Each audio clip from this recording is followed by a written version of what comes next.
കൊല്ലം ഭരണിക്കാവിൽ നിയന്ത്രണം വിട്ട car electric പോസ്റ്റിലിടിച്ച അപകടത്തിൽ ആർക്കും പരിക്കില്ല.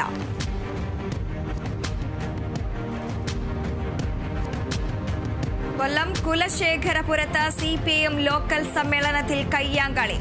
സംസ്ഥാന നേതാക്കളെ പ്രതിഷേധക്കാർ മുറിയിൽ പൂട്ടിയിട്ടു. സംഭവം അറിഞ്ഞ് സ്ഥലത്തെത്തിയ മാധ്യമപ്രവർത്തകർക്കു നേരെ കയ്യേറ്റ ശ്രമം.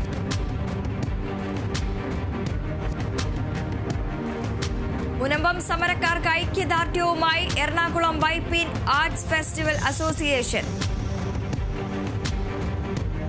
പെന്നി പി നായരമ്പലം, സിപ്പി പള്ളിപ്പുറം, മജീദ് എടവനക്കാട്, ഞാറക്കൽ, ശ്രീനി അടക്കമുള്ളവരുടെ നിരവധി കലാകാരന്മാർ മുനമ്പത്തെത്തി. പാലക്കാട് ചിറ്റൂർ ഗവൺമെന്റ് ടെക്നിക്കൽ ഹൈസ്കൂളിലെ വിദ്യാർത്ഥികൾക്ക് ജേഴ്സി നൽകി ചിറ്റൂർ കോഓപ്പറേറ്റീവ് ബാങ്ക് ലിമിറ്റഡ്. സ്കൂളിന്റെ പേരും ലോഗോയും അടങ്ങിയ ജേഴ്സിയാണ് നൽകിയത്.